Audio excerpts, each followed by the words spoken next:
5. There's sun shining in my face, and when I open my eyes, I don't know where I am.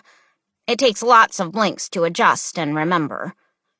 New room, new house, new family.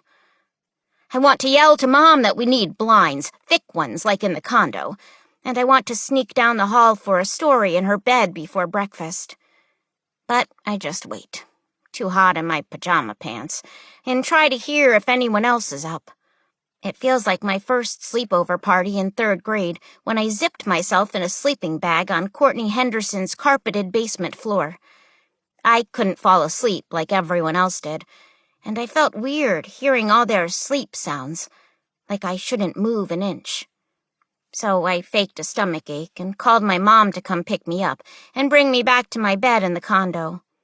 I gave my knock, knock, knockety knock on my bedroom wall to Aunt Tam, and in the morning had a story with Mom under her comforter. I don't do sleepovers. I can hear someone snoring now. It's probably Wendell, but it could be coming from Cameron and Tucker's room, or maybe it's a dog I'm hearing through the wall, curled up in Bryce's bed. And I don't feel like I should move an inch, and I wish I could call my mom to come pick me up and bring me home. I wait and listen as long as I can, but I have to go to the bathroom, so I tiptoe across my room and creak the door open. Then I walk fast down the hall and pull the bathroom door closed behind me. When I finish, I rest my fingers on the flusher, but I don't know whether I should flush or not. I don't want to wake anyone up and then run into them in the hall because this is one of those in-between times. But I also don't want to have my pee and toilet paper floating around in the bowl either, just waiting for someone to lift the lid and go, ew. I decide to flush. Then I turn the faucet on to a trickle, wash my hands, and when I turn it off, I hear footsteps pass by the door, so I freeze.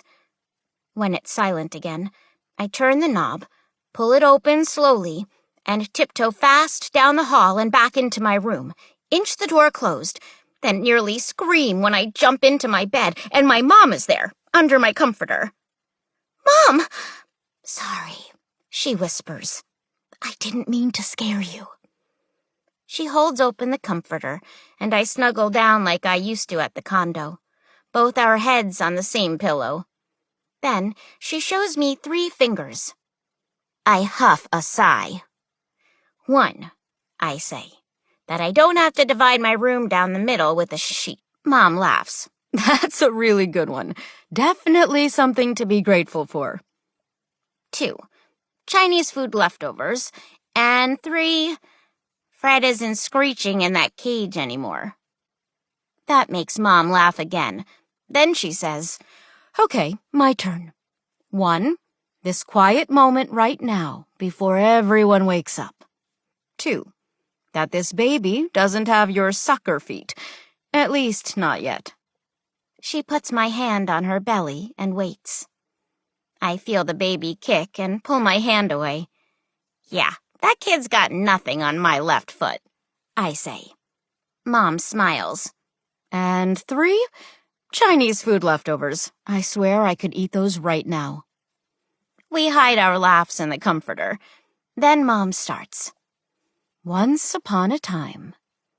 And even if someone is snoring, and Bryce is on the other side of my wall instead of Aunt Tam, and there's a baby between Mom and me, and nothing else feels the same as the condo. At least right now, I'm getting an early morning under comforter story. The story is about a squirrel with an umbrella who has to keep making room for other animals, a raccoon, a cow, a bear, and eventually they all have to climb a tree to cover a giraffe. My mom's stories are always about animals doing silly things, and every time we end up laughing at how the animals never go together. Where would you ever find a raccoon, a cow, a bear, and a giraffe, Mom? In my story, she answers. Then she kisses my forehead and says she has to start getting ready. Ultrasound today. She pushes up from my bed and walks toward the door. Cameron's got his last day of lifeguarding, and Tucker's giving piano lessons to the Benson kids this morning. Not sure what Bryce is up to. She puts her hand on the knob. Why don't you come with me? That's okay, I say. I went to her first ultrasound appointment, and all the doctor stuff made me kind of woozy. When the technician pointed out the baby's kidneys and the chambers of its heart, I said I had to go to the bathroom and found the nearest bench in the hallway. I slumped down with my head between my knees and took deep breaths until I felt normal. And when I walked back in, the technician was asking my mom, "Are you sure you don't want to know what you're having?" Mom wiped the goop from her belly and pulled her shirt back down. "I know what I'm having," she said. "A baby." I don't want to get all hospital woozy again, so I tell her, I think I'll look for the hangers in the garage and unpack some stuff here. Okay. She kisses the top of my head and disappears down the hall. When I get downstairs, Cameron is scrambling eggs, and Bryce is looking for the toaster to cook his Pop-Tart. Tucker's already taken Wendell's car to the piano lesson, and both the dogs are wagging their tails with leashes hanging from their mouths. "Forget it," Bryce says, and tears open the Pop-Tart package. "I'll eat it cold." He clips Dodger and Roscoe into their leashes with his other hand, and they all three wiggle out the door to the garage together. "We'll be back." Wendell comes in wearing sweatpants and a t-shirt, and I can tell from his hair which side he slept on. I have eggs with Wendell and Cameron, and then Mom comes down and finishes what's left in the pan. Cameron dumps his plate in the sink and says, "Gotta go." "Me too," says Mom. Wendell swallows his last bite. "Tucker has my car." Mom and Cameron kind of look at each other for a second. "I can drop you on my way if we hurry," Mom says. "But Cameron starts. "Go," Wendell says. "But Dad, it's the last day, and no one else gets dropped off to their job by their parent." I want to say that's fine then because my mom isn't his parent. "Okay, Cameron," Wendell says. "Louise will just miss the ultrasound appointment to check on the health of your little sibling so you can drive yourself to lifeguarding and let the car sit in the lot all day." Cameron rolls his eyes and grabs his swim bag from the counter. "Fine, let's go." "Thanks, Louise," Wendell says. "You sure you don't want me to come?" "I'm sure. I want you to have 10 more boxes unpacked before I get home." Mom squeezes my shoulders, then grabs the keys and heads out behind Cameron. "I'll be going through boxes in the basement first," Wendell tells me, and sets his plate on the counter because the sink is full. "And don't worry about the dishes. I'll load and run the dishwasher as soon as I find the box with the detergents." I nod, but really, I'm thinking we never used the dishwasher in our condo because we never had enough dishes to put in there. And how can a sink be overflowing when it's only 8:30 in the morning and one kid only had a Pop-Tart? Wendell heads downstairs, and just like that, I'm alone. Fred meows and slinks around the corner to remind me that actually I'm not. But close enough, I'm thinking. And for some reason it feels just as weird to be alone in this house than it did 2 minutes ago with everybody shuffling, cooking, eating, wagging, complaining, and leaving. I find a box of hangers in the garage and bring them upstairs. The tape peels off easily, and as I'm hanging shirts in my closet and folding pants for the shelves, I'm thinking about starting school tomorrow and what I should wear. Probably the same thing I'm wearing now. Overalls. I have 2 pairs of Carhartt overalls that are soft and broken in, and when it's warm, I roll them up and wear them with a t-shirt and flip-flops, and when it's cold, I roll them down and wear them with a sweatshirt and boots. I'm not usually nervous for the first day, but tomorrow is middle school.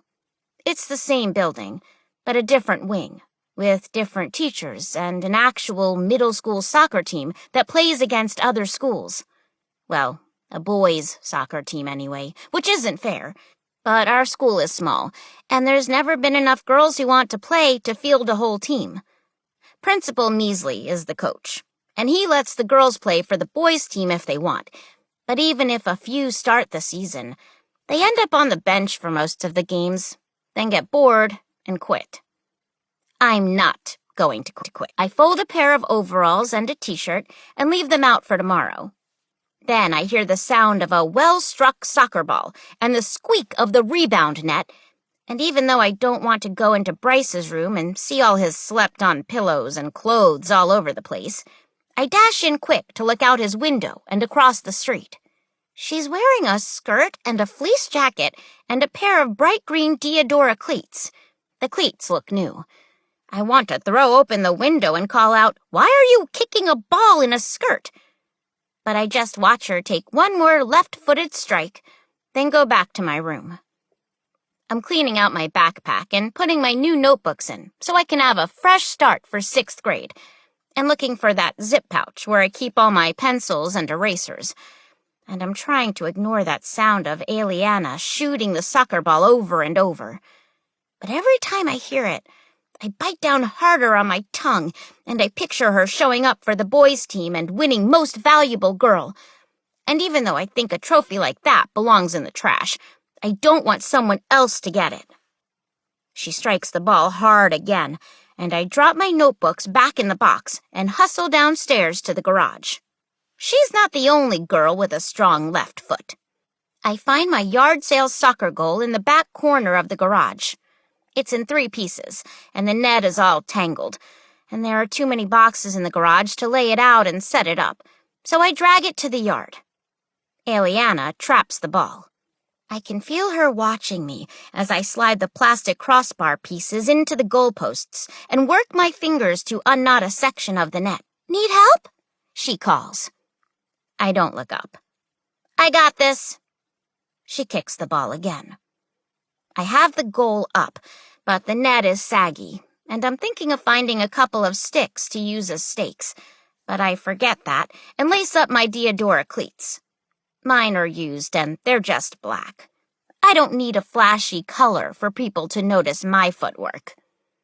I find my ball in a box in the garage and juggle it a few times on my thighs, then down to my feet and strike it out of the air with the instep of my left foot into the upper right-hand corner of the goal. The net isn't laced into the bars tightly enough, so the ball escapes through the back and rolls under the evergreen trees. Aliana strikes hers, and it bounces back to her foot. We go like that for at least 10 more shots, back and forth, without saying anything and without missing. Me running for my ball and pulling it out from under the pine needles after each goal. Her chest trapping and juggling and taking it out of the air. And I know we're both waiting to see who'll be the first one to shank it. Then Aliana's mom opens the front door and says, "Hey, your father's calling. Do you want to talk to him?" She dead traps the ball and looks quick across the road. Our eyes meet, and I'm trying to give her a look that says, "I could do this all day and never miss. Might as well quit now." "Fine," she says, and takes the ringing cell phone from her mom. Then she juggles the ball back into the garage and disappears. I sit down on our front step, rolling the ball beneath my feet. And from this angle, I can see right into Aliana's garage. She's sitting on a box, looking down at her cleats. The phone is next to her. I'm wondering if she's going to come out for more goals. I want her to know that just because she's A and I'm B, and she has a summer travel team and my net is falling apart and my cleats are handed down, doesn't mean I can't match her goal for goal. When Mom gets home, 10 boxes are unpacked, broken down, and stacked in the garage to be recycled. Wendell's t-shirt is sweaty, but he gives Mom a hug anyway. "The goal looks great, Bee." I want to tell her, not really, that the net sags and the ball escapes through the back. But I begged her for it at the yard sale, and it's better than nothing. Then Aunt Tam drives up and parks her car on the road. "Embers! Pictures!" she calls, and joins us on the front step. Mom pulls out a strip of ultrasound pictures and says, "There's your little sibling, Bee." She traces her fingers down the curve of the baby's back and along its curled-up legs, telling me what each picture is. But the only one I can really make out is the profile of the face. Forehead, nose, chin. The baby has your nose, Aunt Tam tells me. "Identical," Mom agrees. I smile because I guess that's good, and because I kind of see it. Our noses. Let's hope it doesn't have your epic all-night cries, Aunt Tam adds, and throws her arm around me. I laugh and scooch closer to her, and Mom scooches in too, so we all three look like a defensive wall set up for a free kick. And Wendell's standing there in front of us looking at the strip of pictures with watery eyes and getting all snorty and blocking our sun. And I feel terrible for even thinking it, but I wish he weren't here. I wish that this baby was just Mom's and Aunt Tam's and Grandma Bee's and mine. Not his, too. And not Cameron's and Tucker's and Bryce's and all the darn pets. Mom pats my knee and asks if I've seen that new girl across the road today. But just then, Tucker gets home from the Benson kids' piano lesson, and Bryce and the dogs come bursting out of the house. Tucker is asking Wendell if he can use the car to go see a friend, and Wendell is saying, "We have so much to do here, and Louise and I are both back to work tomorrow." And Mom is muttering that maybe they didn't take enough time off for the move, and Tucker is whining that it's the last day before school starts. After a few more back and forths, Wendell says okay, and Tucker takes off. Then Bryce starts screwing the garden hose to the spigot to fill water bowls for Dodger and Roscoe. And I'm kind of glad for all the commotion, because Mom forgets she asked about Aliana. I don't really want to talk about her, even though I'm still watching her just sitting on the box in the back of her garage, rolling the soccer ball between her green cleats.